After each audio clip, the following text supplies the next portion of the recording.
Bienvenue à notre émission Communication et savoir-vivre. L'amour du travail, c'est le thème de notre émission d'aujourd'hui. Chaque personne sent le besoin de prendre son travail en main pour y mettre de l'ordre et de la discipline. Mais ce dont on a besoin surtout pour effectuer un bon plan de travail, c'est d'avoir dans le cœur l'amour et la force de Dieu. Là, ce n'est plus nous qui agissons, mais c'est le Seigneur qui agit en nous. On continue alors à se laisser inspirer par son esprit qui nous guide et nous éclaire pour faire du bon travail sur le chemin de lumière. On commence alors à découvrir pleinement combien on est aimé de Dieu notre Père. On découvre la beauté, toute la puissance de Dieu et son amour dans nos cœurs. Et le Seigneur Jésus dit, « Je suis le cep, vous êtes les sarments. Celui qui demeure en moi et en qui je demeure porte beaucoup de fruits, car sans moi, vous ne pouvez rien faire. » Alors sommes-nous capables d'accueillir avec amour et foi le bon plan que Jésus veut nous donner pour réussir dans tout ce qu'on fait au niveau de notre travail, dans notre vie? On peut se dire soi-même qu'on est content de soi, parce qu'on a bien travaillé. On peut même nous récompenser par tout ce qui peut nous faire plaisir. Mais qu'on se dit surtout que sans Jésus, notre Seigneur, on ne peut rien faire. Lui seul nous donne l'amour et la force de tout faire. C'est quoi aimer son travail, Charles? Plus il y a des gens qui acceptent de bien travailler dans leur vie, plus le cœur de ces mêmes gens sera changé. Pour toi, Charbel, c'est quoi donc donner l'exemple d'un bon travailleur? C'est se consacrer à son travail avec amour. Très bien, c'est se consacrer à sa tâche avec amour, en écartant l'ennui et la paresse, n'est-ce pas? On est plutôt studieux et attentif en classe. On suit très attentivement les explications de son professeur. On ne fait pas de bêtises pour ne pas lui faire de la peine. Mais on réfléchit bien à tout ce qu'il nous dit, à tout ce qu'il nous enseigne. La bonne conduite est de me dire que je suis là, Charbel, Que je suis là pour apprendre et travailler. pour apprendre et travailler en bonne conscience, pour apprendre, travailler et évoluer dans ma vie. La mauvaise conduite est de ne pas me poser de questions sur mon propre comportement. Suis-je alors raisonnable de continuer sur le mauvais chemin par rapport à ce que fait l'autre? Est-ce que j'ai le droit de faire ce que je fais par rapport aux autres? Autrement dit, est-ce que j'ai le droit d'empêcher mes camarades de travailler parce que très simplement, Charles? Parce que très simplement, je n'ai pas envie de travailler. Ce qui n'est pas ton cas, n'est-ce pas? Je l'espère. Ou encore, Charbel, parce que j'ai envie de faire l'intéressant. Parce que tu as envie de faire l'intéressant, tout à fait. Je perds alors mon temps et je fais perdre en mauvaise conscience tout le temps des autres. Est-ce que je pourrais moi-même évoluer ainsi en classe et dans la vie? C'est la question qu'on doit se poser. Mais où s'arrête donc ma liberté? Alors qu'on ne se trouve pas obligé de mal agir, à cause peut-être du moment ou des circonstances difficiles, qu'on pourrait être amené à vivre à la maison, avec ses parents ou encore avec ses camarades, mais qu'on se donne, Charbel, Qu'on se donne une bonne image à soi-même. qu'on se donne une image positive de soi-même et qu'on s'encourage surtout à mieux faire, toujours à mieux faire. Qu'on appelle à l'entraide et à la coopération entre amis, qu'on se mette à accueillir toute proposition de travail ou d'activité en rapport avec nos compétences, n'est-ce pas? Qu'on ne s'abandonne pas à l'échec et à la nonchalance, car le désir du Seigneur est qu'on se donne tous les moyens pour rendre notre vie active et intéressante, de demeurer en lui pour porter beaucoup de fruits. C'est ainsi que ce qu'on sème avec rectitude, on le moissonne aussi. C'est quoi aimer son travail, Nathalie?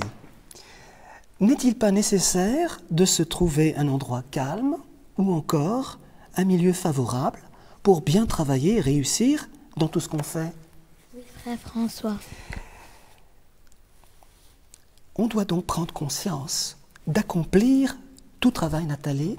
D'accomplir tout travail avec calme et amour. Et amour, d'accomplir tout travail avec assurance, calme et amour. Il faut dire aussi que lorsqu'on met de la joie et de la bonne humeur en nous et autour de nous, c'est-à-dire autour de ceux ou celles qui nous accompagnent, notre travail devient beaucoup plus facile. Du moment où l'on exerce son travail ou son activité dans de bonnes conditions morales et physiques, dans une ambiance plutôt calme et paisible, on déploie mieux, Nathalie, Ses attitudes au travail. ses aptitudes au travail. Bravo, ses aptitudes au travail. C'est alors que tous nos contacts avec les autres deviennent beaucoup plus faciles, n'est-ce pas? Ce qui nous permet de passer surtout de beaux moments pendant les périodes de classe ou encore au cours d'une même journée pour bien penser, réfléchir, mieux nous concentrer et faire du bon travail tous ensemble. Plus on travaillera donc dans un climat d'amour et de paix, mieux on pourra nous concentrer sur ce qu'on dit ou fait. Et plus notre travail, Nathalie, Et plus notre travail sera efficace. et plus notre travail sera efficace. Quand on sait se taire au besoin pour écouter, comprendre et donc apprendre, on recueillera très sûrement un bon rendement. C'est dire combien le milieu où l'on exerce son travail ou son activité joue un rôle très important dans le développement de nos capacités à fournir un bon résultat, à garantir un bon rendement. Le Seigneur nous aime quand on obtient une rentabilité plutôt fructueuse. Celui qui demeure en moi, dit Jésus, et en qui je demeure, porte beaucoup de fruits. Qu'on se maintienne alors dans une conduite digne devant lui, qu'on ne néglige pas notre travail, mais qu'on fasse tout par amour pour lui. C'est quoi aimer son travail, Jade? Lorsqu'on observe la discipline et l'ordre dans tout ce qu'on fait et qu'on se donne la bonne organisation de notre travail, cela pourrait être très sûrement, Jade. Un exemple très précieux pour nos camarades. Absolument, cela pourrait être un enseignement très précieux pour beaucoup de nos camarades, ou encore de gens qui travaillent et vivent autour de nous de façon négligente ou encore désordonnée. Mais qu'on s'observe donc d'abord soi-même avant de pouvoir s'occuper des autres pour les aider à mieux travailler. Alors peux-tu nous dire comment bien s'organiser en toute chose, être discipliné et ordonné par exemple dans ses propres affaires, Jade? On fait un bon rangement de ses livres et de ses cahiers. C'est-à-dire plus clairement, Jade? C'est-à-dire qu'on entretient l'ordre dans son cartable et son casier. Et bien plus encore, on range toutes ses affaires à la bonne place, n'est-ce pas? On fait attention à ne pas oublier ses livres et ses cahiers en classe ou à la maison. On essaie d'avoir ses propres outils de travail dans sa trousse, les crayons, les stylos, etc., n'est-ce pas, les règles. On essaie d'avoir ses propres outils de travail dans sa trousse, on prend donc toujours soin de ses affaires personnelles. C'est parfait tout cela, mais pour être discipliné et ordonné, dis-nous encore, Jade, est-ce qu'il serait bon de manquer à ses engagements ou à ses obligations? Non, frère François. Que faut-il alors faire, par exemple? On prend note sur son agenda des leçons à retenir ou des devoirs à faire. Très bien, et on prend surtout le temps de bien les travailler, n'est-ce pas?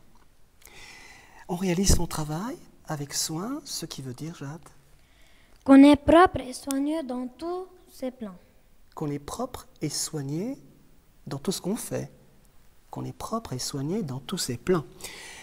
On soigne par exemple continuellement son écriture pour présenter de belles copies. Ce qui veut dire autrement qu'on attache de l'importance à la bonne présentation et donc, Jade, À la qualité de son travail. à la qualité de son travail. On s'emploie très simplement à la bonne organisation. Le Seigneur nous aime quand on se montre discipliné et ordonné. On peut lui dire qu'on l'aime aussi à notre tour, puisqu'il s'occupe de nous sans jamais oublier de le remercier. Parce qu'il est notre lumière, notre force, notre amour et notre paix. C'est quoi aimer son travail, Andrea? Lorsqu'on travaille de façon consciente et responsable en classe ou dans la vie, de façon générale, on est toujours à l'heure à ses heures de travail, n'est-ce pas? Ce qui signifie, Andrea? Ce qui signifie qu'on n'arrive pas en retard à son lieu de travail. Très bien, on n'arrive pas en retard ou encore sans excuse. On est donc présent à tous les cours en classe. On est assidu à toutes ces heures de travail, ce qui veut dire plus simplement, Andrea, Qu'on respecte toutes ces heures de travail. qu'on respecte son horaire de travail et qu'on utilise donc notre liberté de façon consciente et responsable. Lorsque toutes nos décisions de bien agir sont ajustées aux valeurs de la parole d'amour de Dieu, qui nous demande de demeurer en lui pour porter beaucoup de fruits, on peut tout faire, tout réussir, parce qu'on agit dans notre cœur, Andrea. Parce qu'on agit en bonne conscience. Bravo, parce qu'on agit toujours en bonne conscience et qu'on tient surtout à ne pas déchoir de notre persévérance, à vivre dans l'amour, la lumière et la grâce de Dieu. Lorsqu'on se met alors très sérieusement au travail, on évite soi-même toute agitation ou distraction, mais on peut toujours aider un ami en difficulté, néanmoins sans lever notre voix ou déranger sa classe. Parce qu'on apprécie, Andrea, Les valeurs de ses camarades. les valeurs de ses camarades dans une compréhension mutuelle. Parce qu'on a surtout le cœur rempli de l'amour et de la paix de Dieu. C'est ainsi qu'on rassemble encore plus de force en nous.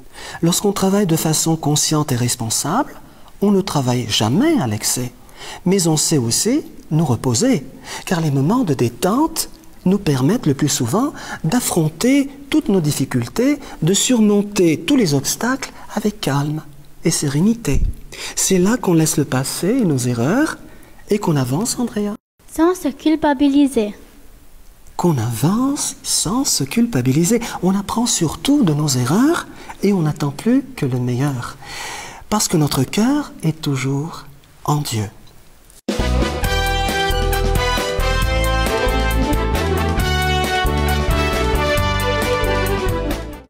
On ne peut pas jouer une belle mélodie sans la faire passer par le cœur d'un pianiste et de son joli cœur la transmettre avec autant d'amour dans le cœur des autres. À toi, Mario.